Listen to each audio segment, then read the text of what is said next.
श्रुति में तत्वों की उत्पत्ति से पहले या पीछे भी जीवात्मा की उत्पत्ति का वर्णन नहीं आया। फिर उस परमेश्वर ने सहसा यह विचार कैसे कर लिया कि इस जीवात्मा के सहित मैं तत्वों में प्रवेश करूं? ऐसी जिज्ञासा होने पर कहते हैं, तस्य च नित्यत्वात्, उस जीवात्मा की नित्यता प्रसिद्ध होने के कारण भी उसकी उत्पत्ति का वर्णन करना उचित ही है। व्याख्या: जीवात्मा को नित्य माना गया है। सृष्टि के समय शरीर की उत्पत्ति के साथ-साथ गौण रूप से ही उसकी उत्पत्ति बताई गई है। वास्तव में उसकी उत्पत्ति नहीं मानी गई है। इसलिए पंचभूतों की उत्पत्ति के पहले या बाद उसकी उत्पत्ति न बतलाकर जो जीवात्मा के सहित परमेश्वर का शरीर में प्रविष्ट होना कहा गया है वह उचित ही है। उसमें किसी प्रकार का विरोध नहीं है। संबंध: श्रुति में प्राण के नाम से इंद्रियों का वर्णन आया है।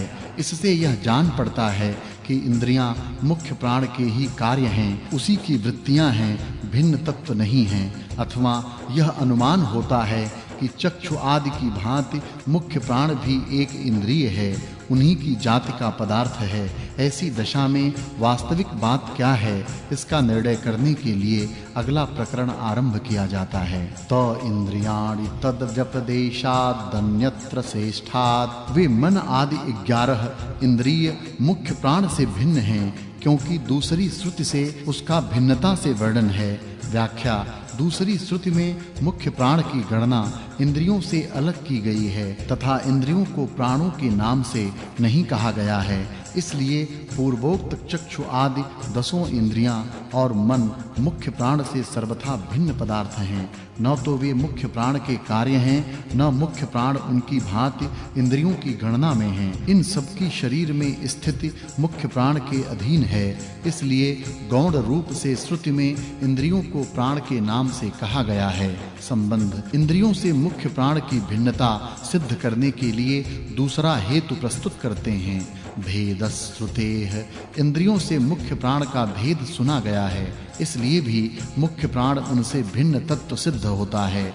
व्याख्या: श्रुति में जहाँ इंद्रियों का प्राण के नाम से वर्णन आया है वहाँ भी उनका मुख्य प्राण से भेद कर दिया गया है तथा प्रश्नोपनिषद में भी मुख्य प्राण की श्रेष्ठता का प्रतिपादन करने के लिए अन्य सब तत्वों से और इंद्रियों से मुख्य प्राण को अलग बताया है। इस प्रकार श्रुतियों में मुख्य प्राण का इंद्रियों से भेद बताया जाने के कारण भी यही सिद्ध होता है कि मुख्य प्राण इन सब से भिन्न है। संबंध: इसके सिवा वैलक्षणाच्च, परस्पर विलक्षणता होने के कारण भी यही सिद्ध होता है कि मुख्य प्राण से इंद्रियां भिन्न पदार्थ हैं। व्याख्या: सब इंद्रियां और अंतःकरण सुषुप्ति के समय विलीन हो जाते हैं। उस समय भी मुख्य प्राण जागता रहता है, उस पर निद्रा का कोई प्रभाव नहीं पड़ता। यह इन सब की अपेक्षा मुख्य प्राण की विलक्षणता है। इस कारण भी यही सिद्ध होता है कि मुख्य प्राण से इंद्रियां भिन्न हैं। न तो इंद्रियां प्राण का कार्य या वृत्तियां हैं और न मुख्य प्राण ही इंद्रिय है।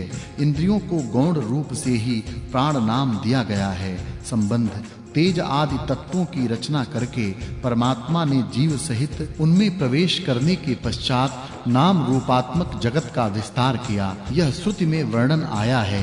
इस प्रसंग में यह संदेह होता है कि नाम रूपादि की रचना करने वाला कोई जीव विशेष है या परमात्मा ही। अतः इसका निर्णय करने के लिए अगला प्रकरण आरंभ करते हैं। संज्ञा मूर्तिक लिप्तिस्तु त्रिविध पूर्वत उपदेशात्, नाम रूप की रचना भी तीनों तत्वों का मिश्रण करने वाले परमेश्वर का ही कर्म है, क्योंकि वहाँ श्रुति के वर्णन से यह बात सिद्ध होती है।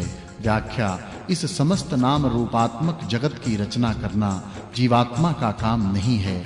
वहाँ जो जीवात्मा के सहित परमात्मा के प्रविष्ट होने की बात कही गई है उसका अभिप्राय जीवात्मा के कर्तापन में परमात्मा के कर्तृत्व की प्रधानता बताना है, उसे सृष्टिकर्ता बताना नहीं, क्योंकि जीवात्मा के कर्म संस्कारों के अनुसार उसको कर्म करने की शक्ति आदि और प्रेरणा देने वाला वही है। अतएव वहाँ के वर्णन से यही सिद्ध होता है कि नाम रूप से व्यक्त की जाने वाली इस जड़ चेतनात्मक जगत की रचना रूप क्रिया उस पर ब्रह्म परमेश्वर की ही है, जिसने उन तत्वों को उत्पन्न करके उनका मिश्रण किया, अन्य किसी की नहीं। संबंध उस परमात्मा ने तीनों का मिश्रण करके उनसे यदि जगत की उत्पत्ति की, तो किस तत्व से कौन पदार्थ उत्पन्न हुआ, इसका विभाग किस प्रकार उपलब्ध होगा। इस पर कहते हैं, मांसादि भौमम यथा शब्दमितर्योश्च।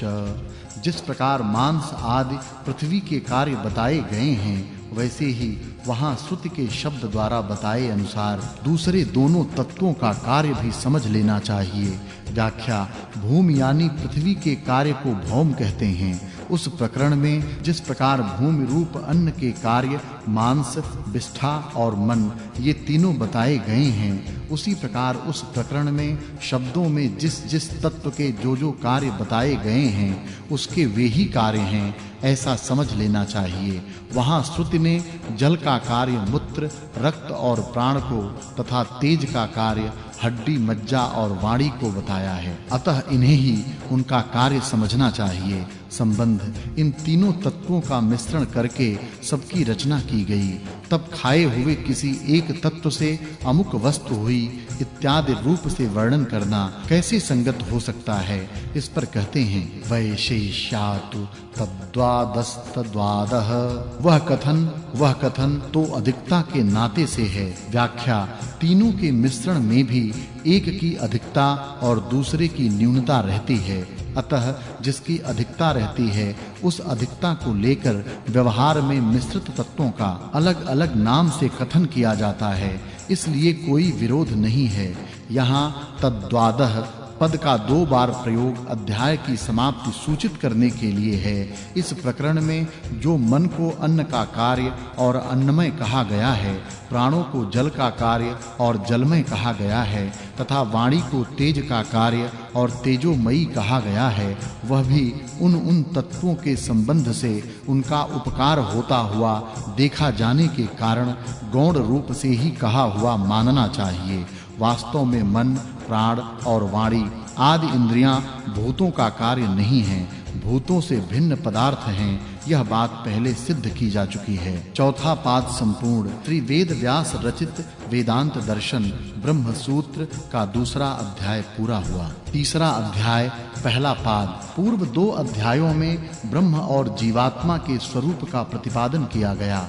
अब उस पर ब्रह्म परमेश्वर की प्राप्ति का उपाय बताने के लिए 3 अध्याय आरंभ किया जाता है। इसलिए इस अध्याय को साधना अध्याय अथवा उपासना अध्याय कहते हैं। परमात्मा की प्राप्ति के साधनों में सबसे पहले वैराग्य की आवश्यकता है। संसार के अनित्य भोगों में वैराग्य होने से ही मनुष्य में परमात्मा को प्राप्त करने की शुभेच्छा प्रकट होती है और वह उसके लिए प्रयत्नशील होता है। अतः वैराग्योत्पादन के लिए बार-बार जन्म, मृत्यु और गर्भादि के दुखों का प्रदर्शन कराने के लिए पहला पाद आरंभ किया जाता है। प्रलय के बाद सृष्टि काल में उस पर ब्रह्म परमेश्वर से जिस प्रकार इस जगत की उत्पत्ति होती है, उसका वर्णन तो पहले 2 अध्यायों में किया गया। उसके बाद वर्तमान जगत में जो जीवात्मा के शरीरों का परिवर्तन होता रहता है, उसके विषय में श्रुतियों ने जैसा वर्णन किया है, उस पर इस 3 अध्याय के प्रथम पाद में विचार किया जाता है। विचार का विषय यह है कि जब यह जीवात्मा पहले शरीर को छोड़कर दूसरे शरीर में जाता है, तब अकेला ही जाता है या और भी कोई इसके साथ जाता है, इसका निर्णय करने के लिए कहते हैं, तदंतर प्रतिपत्तौ रंहति संपरिष्वक्तः प्रश्न निरूपणाभ्याम। उक्त देह के बाद देहांतर की प्राप्ति के समय यह जीवात्मा शरीर के बीज रूप सूक्ष्म तत्वों से युक्त हुआ जाता है। यह बात प्रश्न और उसके उत्तर से सिद्ध होती है। व्याख्या श्रुतियों में यह विषय कई जगह आया है। उनमें से जिस स्थल का वर्णन स्पष्ट है, वह तो अपने आप समझ में आ जाता है, परंतु जहाँ का वर्णन कुछ अस्पष्ट है, उसे स्पष्ट करने के लिए यहाँ छांदोग्योपनिषद के प्रकरण पर विचार किया जाता है। छांदोग्योपनिषद में यह वर्णन आया है कि श्वेतकेतु नाम से एक प्रसिद्ध ऋषि कुमार था। वह एक समय पांचालों की सभा में गया। वहां प्रवाहण नामक राजा ने उससे पूछा, क्या तुम अपने पिता से शिक्षा पा चुके हो? उसने कहा, हाँ। तब प्रवाहण ने पूछा, यहाँ से मरकर यह जीवात्मा कहाँ जाता है? वहां से फिर कैसे लौटकर आता है? देवयान और पितृयान मार्ग का क्या अंतर है? यहाँ से गए हुए लोगों से वहां का लोक भर क्यों नहीं जाता? इन सब बातों को और जिस प्रकार पांचवी आहुति में यह जल पुरुष रूप से हो जाता है, इस बात को तू जानता है या नहीं? तब प्रत्येक बात के उत्तर में श्वेतकेतु ने यही कहा, मैं नहीं जानता। यह सुनकर प्रवाहण ने उसे फटकारा और कहा, जब तुम इन बातों को नहीं जानते तब कैसे कहते हो कि मैं शिक्षा पा चुका हूँ? श्वेतकेतु लज्जित होकर पिता के पास गया और बोला कि प्रवाहण नाम वाले एक साधारण क्षत्रिय ने मुझसे 5 बातें पूछीं, किंतु उनमें से एक का भी उत्तर मैं न दे सका।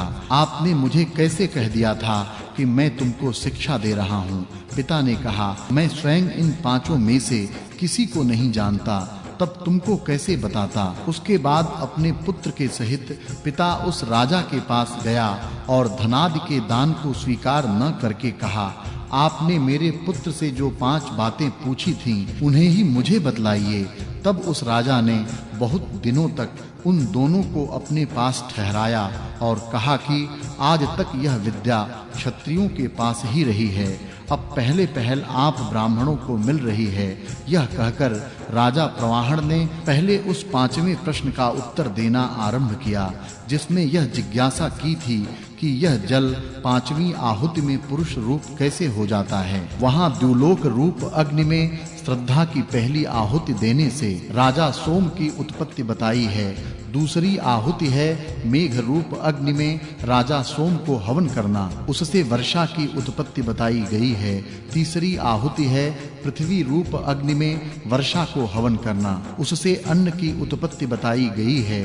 चौथी आहुति है पुरुष रूप अग्नि में अन्न का हवन करना, उससे वीर्य की उत्पत्ति बताई गई है।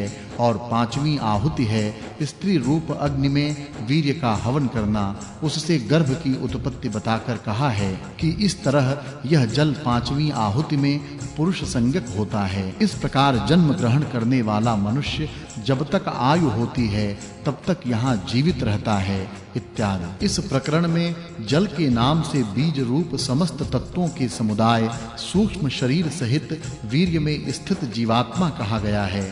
अतः वहाँ के प्रश्नोत्तर पूर्वक विवेचन से यही सिद्ध होता है कि जीवात्मा जब एक शरीर से दूसरे शरीर में जाता है तब बीज रूप में स्थित समस्त तत्वों से युक्त होकर ही प्रयाण करता है। संबंध इस प्रकरण में तो केवल जल का ही पुरुष हो जाना कहा है, फिर इसमें सभी सूक्ष्म तत्वों का भी होना कैसे समझा जाएगा?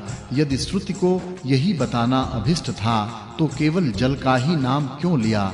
इस जिज्ञासा पर कहते हैं, त्रायत्मकत्वात् भूयस्त्वात्। शरीर तीनों तत्वों का सम्मिश्रण है, इसलिए जल के कहने से सबका ग्रहण हो जाता है तथा वीर्य में सबसे अधिक जल का भाग रहता है, इसलिए जल के नाम से उसका वर्णन किया गया है। व्याख्या जगत की उत्पत्ति के वर्णन में कहा जा चुका है कि तीनों तत्वों का सम्मेलन करके उसके बाद परमेश्वर ने नाम और रूप को प्रकट किया। वहाँ 3 तत्वों का वर्णन भी उपलब्ध है, उसमें सभी तत्वों का मिश्रण समझ लेना चाहिए। स्त्री के गर्भ में जिस वीर्य का आधान किया जाता है उसमें सभी भौतिक तत्व रहते हैं, तथापि जल की अधिकता होने से वहाँ उसी के नाम से उसका वर्णन किया गया है। वास्तव में यह कथन शरीर के बीजभूत सभी तत्वों को लक्ष्य कराने वाला है। एक शरीर से दूसरे शरीर में जाते समय जीव प्राण में स्थित होकर जाते हैं और प्राण को आपोमय जल रूप कहा गया है। अतः उस दृष्टि से भी वहाँ जल को ही पुरुष रूप बताना सर्वथा सुसंगत है। इसलिए यही सिद्ध हुआ कि जीवात्मा सूक्ष्म तत्वों से युक्त हुआ ही एक शरीर से दूसरे शरीर में जाता है। संबंध प्रकारांतर से इसी बात की पुष्टि करते हैं। प्राणगतेश्च, जीवात्मा के साथ प्राणों के गमन का वर्णन होने से भी यही बात सिद्ध होती है व्याख्या प्रश्नोपनिषद में आश्वलायन मुनि ने पिप्लाद से प्राण के विषय में कुछ प्रश्न किए हैं। उनमें से एक प्रश्न यह भी है कि यह एक शरीर को छोड़कर जब दूसरे शरीर में जाता है तब पहले शरीर से किस प्रकार निकलता है। उसके उत्तर में पिप्लाद ने कहा है कि जब इस शरीर से उदान वायु निकलता है तब यह शरीर ठंडा हो जाता है। उस समय जीवात्मा मन में विलीन हुई इंद्रियों को साथ लेकर उदान वायु के सहित दूसरे शरीर में चला जाता है। उस समय जीवात्मा का जैसा संकल्प होता है उस संकल्प और मन इंद्रियों के सहित यह प्राणों में स्थित हो जाता है। वह प्राण उदान के सहित जीवात्मा को उसके संकल्पानुसार भिन्न-भिन्न लोकों योनियों में ले जाता है। इस प्रकार जीवात्मा के साथ प्राण और मन इंद्रिय आदि के गमन का वर्णन होने से भी यही सिद्ध होता है कि बीज रूप सभी सूक्ष्म तत्वों के सहित यह जीवात्मा एक शरीर से दूसरे शरीर में जाता है। छांदोग्योपनिषद में जो पहले श्रद्धा का हवन बताया गया है वहां श्रद्धा के नाम से संकल्प का ही हवन समझना चाहिए। भाव यह कि श्रद्धा रूप संकल्प की आहुति से जो उसके सूक्ष्म शरीर का निर्माण हुआ वही पहला परिणाम राजा सोम हुआ। फिर उसका दूसरा परिणाम वर्षा रूप से मेघ में स्थित है। तीसरे परिणाम में पहुंचकर वह अन्न में स्थित हुआ। चौथे परिणाम में वीर्य रूप से उसकी पुरुष में स्थिति हुई और पांचवें परिणाम में वह गर्भ होकर स्त्री के गर्भाशय में स्थित हुआ। तदनंतर वही मनुष्य होकर बाहर आया। इस प्रकार दोनों स्थलों के वर्णन की एकता है। प्राण का सहयोग सभी जगह है क्योंकि गति प्राण के अधीन है। प्राण को जल में बताया ही गया है। इस प्रकार श्रुति के समस्त वर्णन की संगति बैठ जाती है। संबंध अब दूसरे प्रकार के विरोध का उल्लेख करके उसका निराकरण करते हैं। अज्ञादि गति श्रुतेरिति चेन्न भाक्तत्वात् यदि कहो कि अग्नि आदि में प्रवेश करने की बात दूसरी श्रुति में कही है इसलिए यह सिद्ध नहीं होता तो यह ठीक नहीं है क्योंकि वह दूसरी श्रुति अन्य विषयक होने से गौण है। व्याख्या यदि कहो बृहदारण्यक के आर्त भाग और याज्ञवल्क्य के संवाद में यह वर्णन आया है कि मरण काल में वाणी अग्नि में विलीन हो जाती है, प्राण वायु में विलीन हो जाते हैं इत्यादि। इससे यह कहना सिद्ध नहीं होता कि जीवात्मा दूसरे तत्वों के सहित जाता है क्योंकि वे सब तो अपने-अपने कारण में यहीं विलीन हो जाते हैं। तो ऐसी बात नहीं है क्योंकि यह बात आर्त भाग ने प्रश्न में तो कही है पर याज्ञवल्क्य ने उत्तर में इसे स्वीकार नहीं किया बल्कि सभा से अलग ले जाकर उसे गुप्त रूप से वही 5 आहुतियों वाली बात समझाई। यह अनुमान होता है क्योंकि उसके बाद श्रुति कहती है कि उन्होंने जो कुछ वर्णन किया निसंदेह वह कर्म का ही वर्णन था। मनुष्य पुण्य कर्मों से पुण्यशील होता है और पाप कर्म से पापी होता है। छांदोग्य के प्रकरण में भी बाद में यही बात कही गई है इसलिए वर्णन में भेद नहीं है। वह श्रुति प्रश्न विषयक होने से गौण है। उत्तर की बात ही ठीक है। उत्तर इसलिए गुप्त रखा गया कि सभा के बीच में गर्भाधान का वर्णन करना कुछ संकोच की बात है। सभा में तो स्त्री बालक सभी सुनते हैं। संबंध पुनः विरोध उपस्थित करके उसका निराकरण करते हैं। प्रथमे श्रवणादिति चेन्नता एव ह्युपपत्तेः यदि कहा जाए कि प्रथम आहुति के वर्णन में जल का नाम नहीं सुना गया है इसलिए अंत में यह कहना कि 5वीं आहुति में जल पुरुष नाम वाला हो जाता है विरुद्ध है। तो ऐसी बात नहीं है क्योंकि पूर्वापर की संगति से यही सिद्ध होता है कि वहां श्रद्धा के नाम से उस जल का ही कथन है। व्याख्या यदि कहो कि पहले श्रद्धा को हवनीय द्रव्य का रूप दिया गया है अतः उसी के परिणाम सब हैं। इस स्थिति में यह कहना कि 5वीं आहुति में जल ही पुरुष नाम वाला हो जाता है विरुद्ध प्रतीत होता है। तो ऐसी बात नहीं है क्योंकि वहां श्रद्धा के नाम से संकल्प में स्थित जल आदि समस्त सूक्ष्म तत्वों का ग्रहण है और अंत में भी उसी को जल नाम से कहा गया है, इसलिए कोई विरोध नहीं है। भाव यह कि जीवात्मा की गति उसके अंतिम संकल्पानुसार होती है और वह प्राण के द्वारा ही होती है तथा श्रुति में प्राण को जल में बताया है। अतः संकल्प के अनुसार जो सूक्ष्म तत्वों का समुदाय प्राण में स्थित होता है उसी को वहां श्रद्धा के नाम से कहा गया है।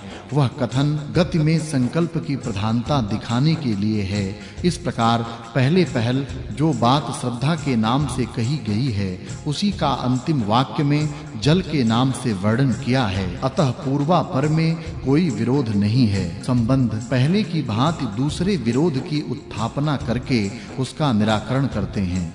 अश्रुत्वादिति चेन्नेष्टादिकारिणां प्रतीतेः। यदि ऐसा कहा जाए कि श्रुति में तत्वों के साथ जीवात्मा के गमन का वर्णन नहीं है, इसलिए उनके सहित जीवात्मा जाता है, यह कहना युक्ति संगत नहीं है, तो ऐसा कहना ठीक नहीं है, क्योंकि उसी प्रसंग में अच्छे बुरे कर्म करने वालों का वर्णन है। अतः इस श्रुति में उन शुभाशुभकारी जीवात्माओं के वर्णन की प्रतीति स्पष्ट है, इसलिए उक्त विरोध यहाँ नहीं है। व्याख्या यदि कहो कि उस प्रकरण में जीवात्मा उन तत्वों को लेकर जाता है, ऐसी बात नहीं कही गई है।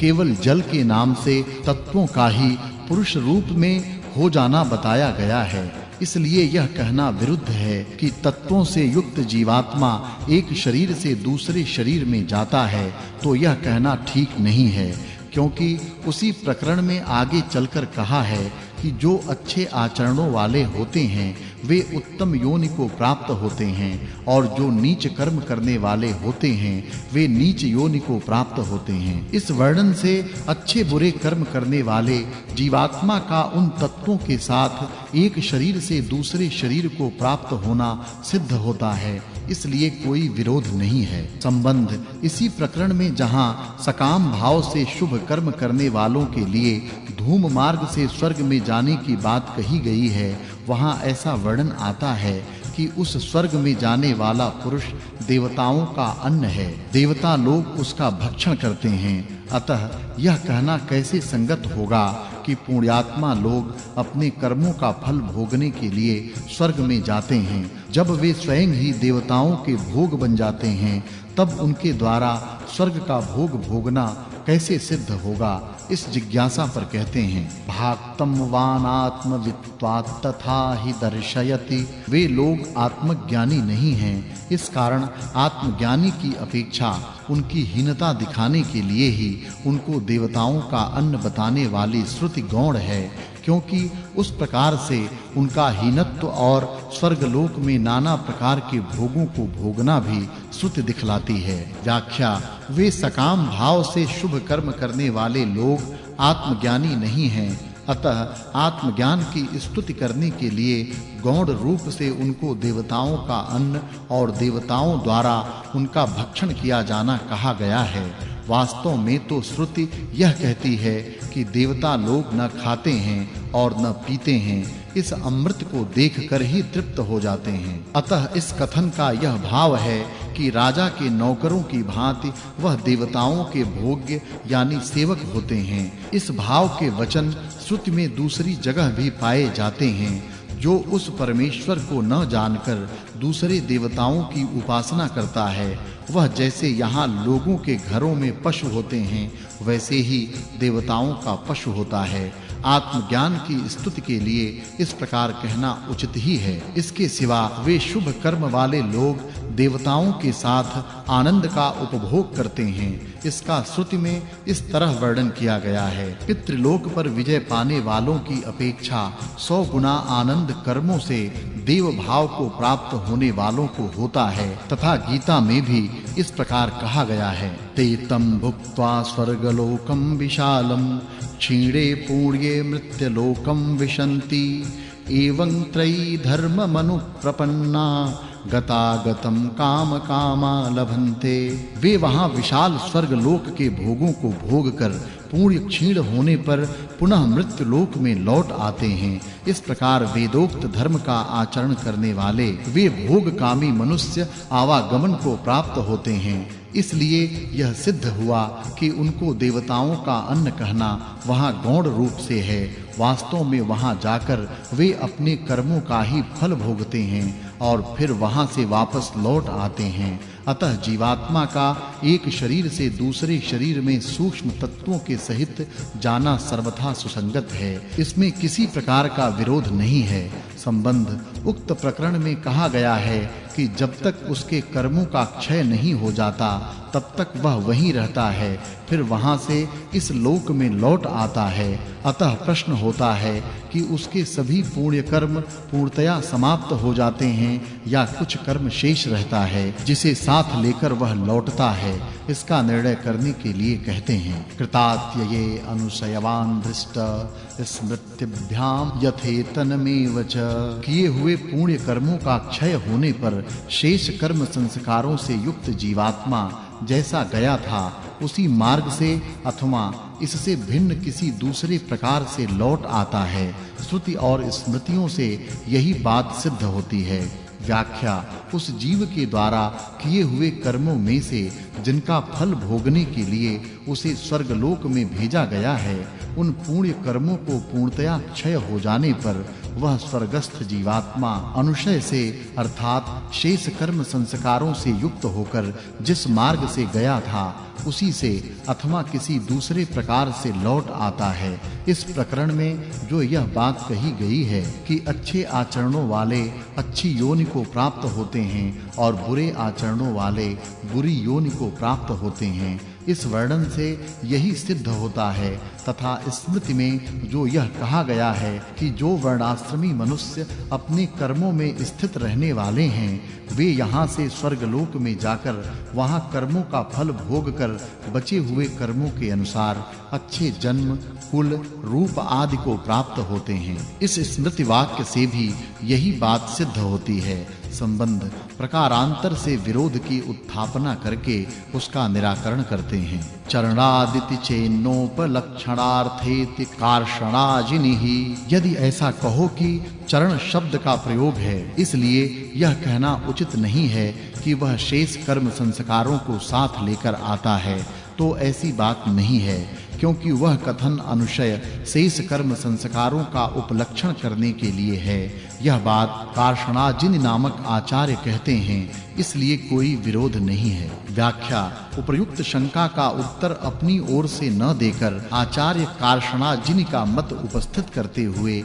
सूत्रकार कहते हैं, यदि पूर्व पक्षी द्वारा यह कहा जाए कि यहाँ रमणीय चरणाह इत्यादि श्रुति में तो चरण शब्द का प्रयोग है जो कर्म संस्कार का वाचक नहीं है, इसलिए यह सिद्ध नहीं होता कि जीवात्मा स्वर्ग लोक से लौटते समय बचे हुए कर्म संस्कारों को साथ लिए हुए लौटता है। तो यह कहना ठीक नहीं है, क्योंकि वहाँ जो चरण शब्द है वह अनुशय का उपलक्षण कराने के लिए है, अर्थात यह सूचित करने के लिए ही है कि जीवात्मा भुक्त शेष कर्म संस्कारों को साथ लेकर लौटता है, अतः कोई दोष नहीं है। संबंध उपर्युक्त कथन में पुनः शंका उपस्थित करके उसका निराकरण करते हैं। अनर्थक्यमिति चेन्न तदपेक्षत्वात्। यदि कहो बिना किसी कारण के उपलक्षण के रूप में चरण शब्द का प्रयोग करना निरर्थक है, तो यह ठीक नहीं, क्योंकि कर्माशय में आचरण आवश्यक है। व्याख्या यदि यह कहा जाए कि यहाँ चरण शब्द को बिना किसी कारण के कर्म संस्कार का उपलक्षण मानना निरर्थक है, इसलिए उपर्युक्त उत्तर ठीक नहीं है, तो ऐसी बात नहीं है। उपर्युक्त उत्तर सर्वथा उचित है, क्योंकि कर्म संस्कार रूप अनुशय पूर्वकृत शुभाशुभ आचरणों से ही बनता है। अतः कर्माशय के लिए आचरण अपेक्षित है, इसलिए चरण शब्द का प्रयोग निरर्थक नहीं है। संबंध अब पूर्वोक्त शंका के उत्तर में महर्षि बादरी का मत प्रस्तुत करते हैं। सुकृत दुष्कृते एवेति तु बादरी। बादरी आचार्य तो ऐसा मानते हैं कि इस प्रकरण में चरण नाम से शुभाशुभ कर्म ही कहे गए हैं। व्याख्या। आचार्य श्री बादरी का कहना है कि यहाँ उपलक्षण मानने की कोई आवश्यकता नहीं है। यहाँ रमणीय चरण शब्द पुण्य कर्मों का और कपूय चरण शब्द पाप कर्म का ही वाचक है। अतः यह समझना चाहिए कि जो रमणीय चरण हैं वे शुभ कर्माशय वाले हैं और जो कपूय चरण हैं वे पाप कर्माशय वाले हैं। इसलिए यही सिद्ध होता है कि जीवात्मा बचे हुए कर्म संस्कारों को साथ लिए हुए ही लौटता है। संबंध। अब पूर्व पक्षी पुनः शंका उपस्थित करता है। अनिष्टादिकारिणामपि च श्रुतम्, किंतु अशुभ आदि कर्म करने वालों का भी चंद्रलोक में जाना वेद में सुना गया है। व्याख्या। कौशितकी ब्राह्मणोपनिषद में कहा है कि जो कोई भी इस लोक से जाते हैं वे सब चंद्रमा को ही प्राप्त होते हैं। इस प्रकार यहाँ कोई विशेषण न देकर सभी का चंद्रलोक में जाना कहा गया है। इससे तो बुरे कर्म करने वालों का भी स्वर्गलोक में जाना सिद्ध होता है। अतः श्रुति में जो यह कहा गया है कि इष्टापूर्ति और दानादि शुभ कर्म करने वाले धूम मार्ग से चंद्रलोक में जाते हैं, उसके साथ उपर्युक्त श्रुति का विरोध प्रतीत होता है। उसका निराकरण कैसे होगा? संबंध। पूर्व सूत्र में उपस्थित की हुई शंका का उत्तर देते हैं। संयमने त्वनुभूयेत रेषामारोहावरोहौ तद्गति दर्शनात्, किंतु दूसरों का अर्थात पाप कर्म करने वालों का यमलोक में पाप कर्मों का फल भोगने के बाद चढ़ना उतरना होता है, क्योंकि उनकी गति श्रुति में इसी प्रकार देखी जाती है। व्याख्या। वहाँ पापी लोगों का चंद्रलोक में जाना नहीं कहा गया है, क्योंकि पुण्य कर्मों का फल भोगने के लिए ही स्वर्गलोक में जाना होता है। चंद्रलोक में बुरे कर्मों का फल भोगने की व्यवस्था नहीं है। इसलिए यही समझना चाहिए कि अच्छे कर्म करने वाले ही चंद्रलोक में जाते हैं। उनसे भिन्न जो पापी लोग हैं वे अपने पाप कर्मों का फल भोगने के लिए यमलोक में जाते हैं। वहाँ पाप कर्मों का फल भोग लेने के बाद उसका पुनः कर्मानुसार गमनागमन यानी नरक से मृत्यु लोक में आना और पुनः नए कर्मानुसार स्वर्ग में जाना या नरक आदि अधोगति को पाना होता रहता है। उन लोगों की गति का ऐसा ही वर्णन श्रुति में देखा जाता है। कठोपनिषद में यमराज ने स्वयं कहा है कि संपत्ति के अभिमान से मोहित हुए निरंतर प्रमाद करने वाले अज्ञानी को परलोक नहीं दिखता। वह समझता है कि यह प्रत्यक्ष दिखने वाला लोक ही सत्य है, दूसरा कोई लोक नहीं। इस प्रकार मानने वाला मनुष्य बार-बार मेरे वश में पड़ता है। इससे यही सिद्ध होता है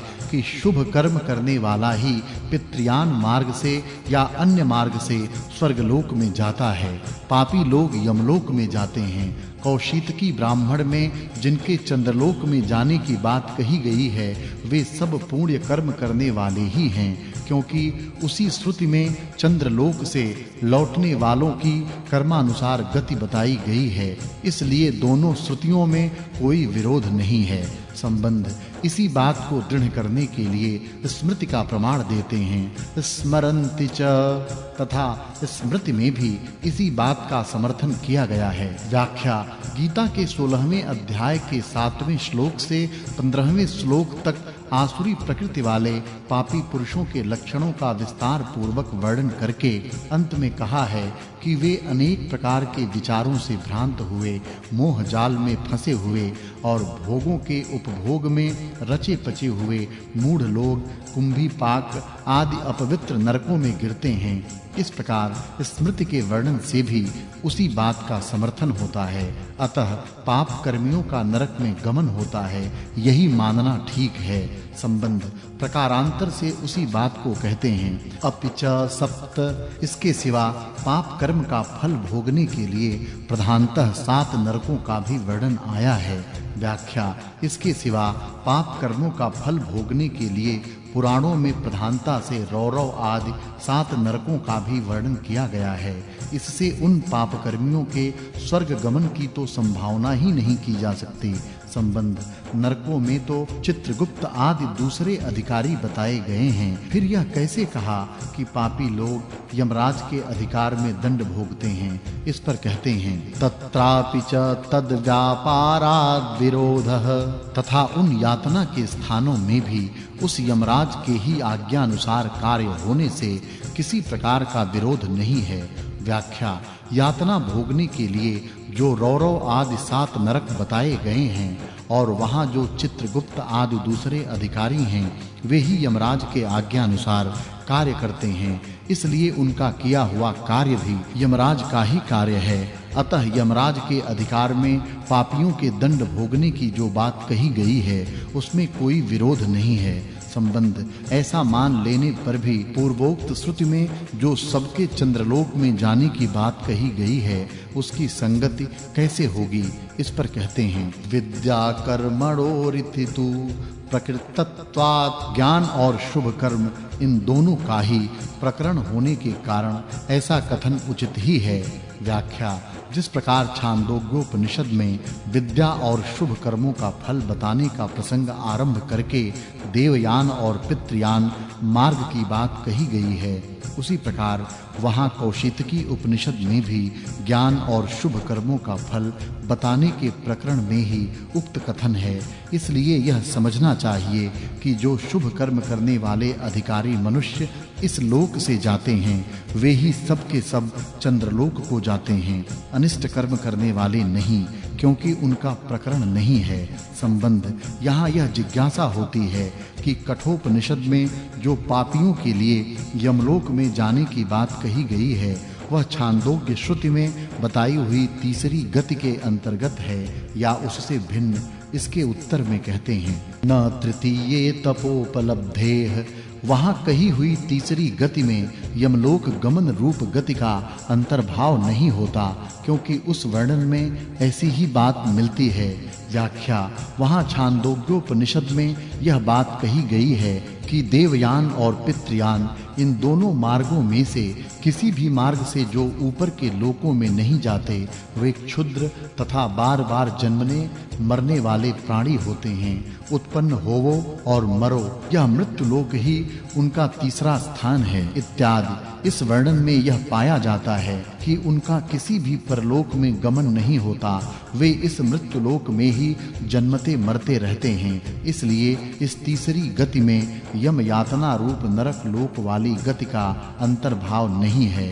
संबंध इन 3 गतियों के सिवा चौथी गति जिसमें नरक यातना आदि का भोग है तथा जो ऊपर कही हुई तीसरी गति से भी अधम गति है उसका वर्णन कहाँ आता है? इस पर कहते हैं स्मर्यते पिचलोके, स्मृतियों में इसका समर्थन किया गया है तथा लोक में भी यह बात प्रसिद्ध है।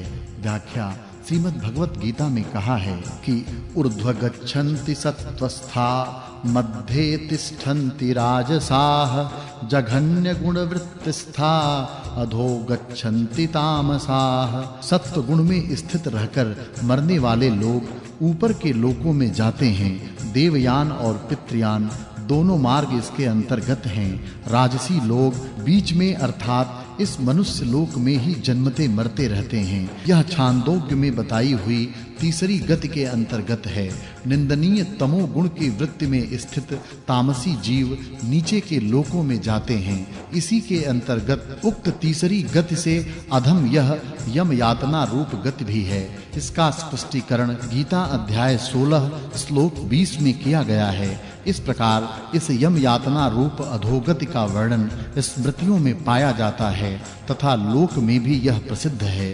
पुराणों में तो इसका वर्णन बड़े विस्तार से आता है। इसको अधोगति कहते हैं। इसलिए वहां से जो नारकी जीवों का पुनः मृत्युलोक में आना है वह उनका पूर्व कथन के अनुसार ऊपर उठना है और पुनः नरक में जाना ही नीचे गिरना है। संबंध अब दूसरा प्रमाण देकर उसी बात को सिद्ध करते हैं। दर्शनाच श्रुति में भी ऐसा वर्णन देखा जाता है। इसलिए भी यह मानना ठीक है कि इस प्रकरण में बताई हुई तीसरी गति में यम यातना का अंतर्भाव नहीं है। व्याख्या ईशावास्योपनिषद में कहा है कि जो असुरों के प्रसिद्ध लोक हैं वे सब के सब अज्ञान तथा दुख क्लेश रूप महान अंधकार से आच्छादित हैं। जो कोई भी आत्मा की हत्या करने वाला मनुष्य है वे मरने के बाद उन्हीं भयंकर लोकों को बार-बार प्राप्त होते हैं। इस प्रकार उपनिषदों में भी उस नरकादि लोकों की प्राप्ति रूप गति का वर्णन देखा जाता है। इसलिए भी यही सिद्ध होता है कि इस प्रसंग में कही हुई तीसरी गति में यम यातना वाली गति का अंतर्भाव नहीं है। संबंध यहाँ यह जिज्ञासा होती है कि छांदोग्योपनिषद में जीवों की 3 श्रेणियां बताई गई हैं। अंडज अंडे से उत्पन्न होने वाले, जीवज जेर से उत्पन्न होने वाले और उद्भिज पृथ्वी फोड़कर उत्पन्न होने वाले। किंतु दूसरी जगह जीवों के 4 भेद सुने जाते हैं। यहाँ चौथी स्वेदज अर्थात पसीने से उत्पन्न होने वाली श्रेणी को क्यों छोड़ा गया है, इस पर कहते हैं तृतीय शब्दावरोधः संशोकजस्य। पसीने से उत्पन्न होने वाले जीव समुदाय का तीसरे नाम वाली उद्भिज जाति में संग्रह समझना चाहिए। व्याख्या इस प्रकरण में जो पसीने से उत्पन्न होने वाले स्वेदज जीवों का वर्णन नहीं हुआ उसका श्रुति में तीसरे नाम से कही हुई उद्भिज जाति में अंतर्भाव समझना चाहिए, क्योंकि दोनों ही पृथ्वी और जल के संयोग से उत्पन्न होते हैं। संबंध अब स्वर्ग लोक से लौटने की गति पर विचार करने के लिए अगला प्रकरण आरंभ किया जाता है। छांदोग्योपनिषद में कहा गया है कि स्वर्ग से लौटने वाले जीव पहले आकाश को प्राप्त होते हैं।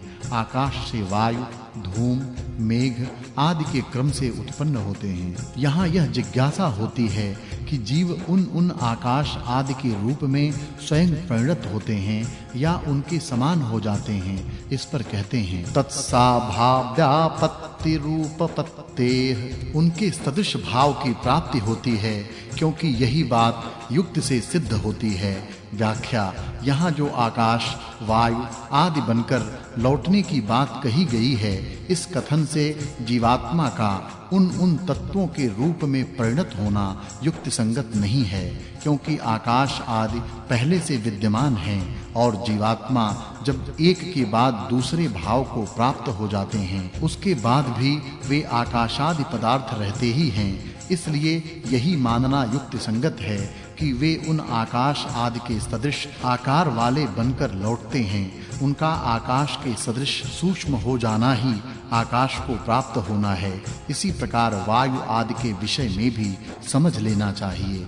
संबंध अब यह जिज्ञासा होती है कि वे जीव उन तत्वों के आकार में बहुत दिनों तक टिके रहते हैं या तत्काल ही क्रम से नीचे उतरते जाते हैं। इस पर कहते हैं नाति चिरेण विशेषात। ऊपर गमन की अपेक्षा नीचे उतरने की परिस्थिति में भेद होने के कारण जीव उन आकाश, वायु आदि के रूप में अधिक काल तक न रहकर क्रमशः नीचे उतर आते हैं। व्याख्या ऊपर के लोक में जाने का जो वर्णन है वह कर्मों के फल भोग से संबंध रखता है। इसलिए बीच में आए हुए पितृलोक आदि में विलंब होना भी संभव है, परंतु लौटते समय कर्म भोग तो समाप्त हो जाते हैं।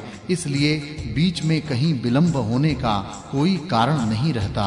इस प्रकार ऊपर के लोक में जाने और वहां से लौटने की गति में विशेषता होने के कारण यही सिद्ध होता है कि लौटते समय रास्ते में विलंब नहीं होता। संबंध अब यह जिज्ञासा होती है कि परलोक से लौटने वाले उस जीवात्मा का जो धान, जौ, तिल और उड़द आदि के रूप में होना कहा गया है उसका क्या भाव है? क्या वह स्वयं वैसा बन जाता है या उस योनि को भोगने वाला जीवात्मा कोई दूसरा होता है जिसके साथ में यह भी रहता है?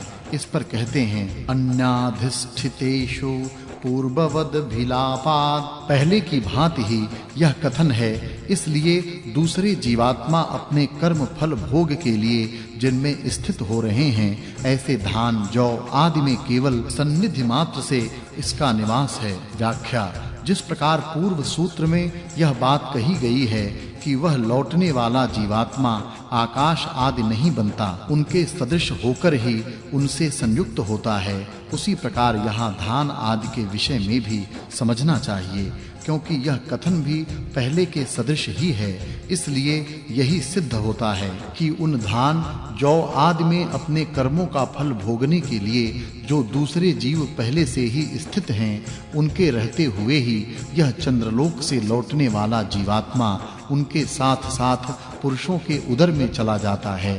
धान, जौ आदि स्थावर योनियों को प्राप्त नहीं होता। संबंध इस पर शंका उपस्थित करके ग्रंथकार उसका निराकरण करते हैं। अशुद्धमिति चैन शब्दात्, यदि कहा जाए कि यह तो अशुद्ध पाप कर्म होगा, तो ऐसी बात नहीं है। श्रुति के वचन से इसकी निर्दोषता सिद्ध होती है। व्याख्या: यदि यह शंका की जाए कि अनाज के प्रत्येक दाने में जीव रहता है, इस मान्यता के अनुसार अन्न को पीसना, पकाना और खाना तो बड़ा अशुद्ध पाप कर्म होगा, क्योंकि उससे तो अनेक जीवों की हिंसा करने पर एक जीव की उदर पूर्ति होगी। तो ऐसी बात नहीं है, क्योंकि इस प्रकरण में पुरुष को अग्नि बताकर उसमें अन्न को हवन करना बताया है, तथा श्रुति में जगह-जगह अन्न के खाए जाने का वर्णन है। अतः श्रुति का विधान होने के कारण उसमें हिंसा नहीं होती। अतः उन जीवों की उस काल में सुषुप्ति अवस्था रहती है, जब वे पृथ्वी और जल के संबंध से अंकुरित होते हैं। तब उनमें चेतना आती है और सुख दुख का ज्ञान होता है, पहले नहीं।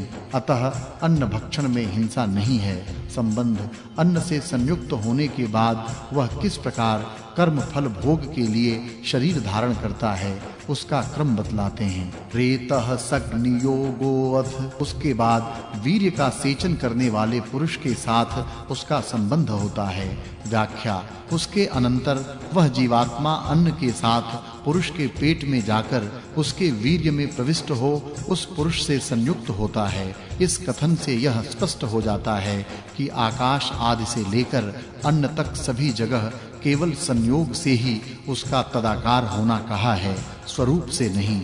संबंध उसके बाद योनेह शरीरम, स्त्री की योनि में प्रविष्ट होने के अनंतर वह जीवात्मा कर्म फल भोग के अनुरूप शरीर को प्राप्त होता है। व्याख्या: इस प्रकार वह स्वर्ग से आने वाला जीवात्मा पहले पुरुष के वीर्य के आश्रित होता है, फिर उस पुरुष द्वारा गर्भाधान के समय स्त्री की योनि में वीर्य के साथ प्रविष्ट करा दिया जाता है। वहां गर्भाशय से संबंध होकर उक्त जीव अपने कर्म फलों के अनुरूप शरीर को प्राप्त होता है। यहीं से उसके कर्मों के फल का भोग आरंभ होता है। इसके पहले स्वर्ग से उतरकर वीर्य में प्रविष्ट होने तक उसका कोई जन्म या शरीर धारण करना नहीं है।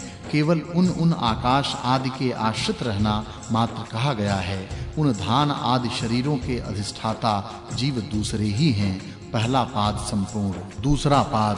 पहले पाद में देहांतर प्राप्ति के प्रसंग में पंचाग्नि विद्या के प्रकरण पर विचार करते हुए जीव को बारंबार प्राप्त होने वाले जन्म मृत्यु रूप दुख का वर्णन किया गया।